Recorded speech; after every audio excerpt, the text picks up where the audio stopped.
তীব্র দাবদাহের মধ্যেই জলপাইগুড়িতে পানীয় জল সরবরাহ বন্ধের হুঁশিয়ারি।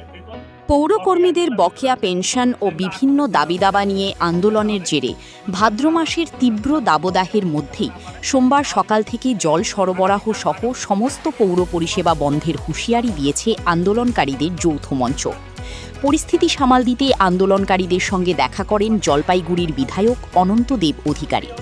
পেনশন সহ বিভিন্ন বকেয়া দাবিতে গত কয়েকদিন ধরে আন্দোলনে নেমেছেন জলপাইগুড়ি পৌরসভার প্রাক্তন ও বর্তমান কর্মীরা। এর জেরে কার্যত ব্যাহত পৌর পরিষেবা। আন্দোলনকারীদের অভিযোগ, দীর্ঘদিন আন্দোলন চললেও সমস্যার সমাধান হয়নি। তাই আগামী সোমবার সকাল থেকে 25টি ওয়ার্ডে পানীয় জল সরবরাহ বন্ধ রাখার সিদ্ধান্ত নেওয়া হয়েছে। যে আমাদের বেতন বকেয়া যেগুলো বেতন আছে সেগুলো 48 ঘন্টার মধ্যে মেটাতে হবে। যদি আপনারা 48 ঘন্টার মধ্যে আমাদের বকেয়া বেতন মেটাতে না পারেন তাহলে কিন্তু আগামী সোমবার থেকে সম্পূর্ণ পৌর পরিষেবা বন্ধ থাকবে। সম্পূর্ণ যত পৌর পরিষেবা আছে, পৌর পরিষেবার যত কাজ আছে সম্পূর্ণ পৌর পরিষেবা বন্ধ থাকবে, ইনক্লুডিং ওয়াটার সাপ্লাই, যেটা আমরা কালকেই বলেছিলাম। তো সেই অনুযায়ী আজকে আমরা এসে এক্সিকিউটিভ সাহেব ছিলেন আর আপনার এফও সাহেব ছিলেন, তাদেরকে আমরা জানিয়েছি।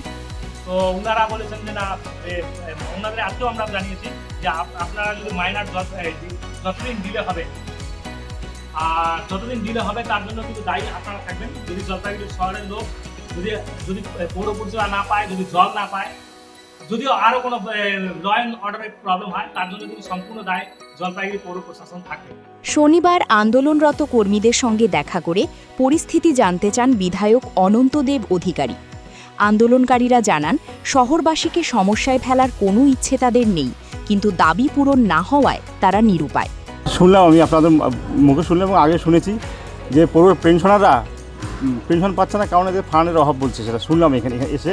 কিন্তু এরা কাজ না করলে ফান্ড আসবে থেকে, এরা নিজেরা অথর্ব হয়ে বসে আছে। পৌরসভাটাকে একটা অথর্ব বানিয়েছে এখানে দীর্ঘদিন থেকে।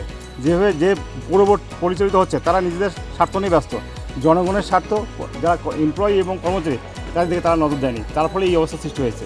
এই আজকে যে পরিস্থিতিগুলো এসে লক্ষ্য করলেন, এগুলাকে আপনি উপর মহলে জানাবেন? অবশ্যই জানাবো, এবং আগামী দিনে যাতে ভালো পৌর বোর্ড আসে সেই ব্যবস্থা করবো। বিগত বোর্ডের কাউন্সিলরদের নিজেদের মধ্যে ঝামেলার কারণে পৌরসভা কসল অবস্থা সৃষ্টি হয়েছে। এর জন্য ভারতীয় জনতা পার্টি দায়ী নয়। তীব্র গরমের মধ্যে পানীয় জল সরবরাহ বন্ধের হুঁশিয়ারিতে উদ্বেগ বাড়ছে জলপাইগুড়ির 25টি ওয়ার্ডের বাসিন্দাদের মধ্যে।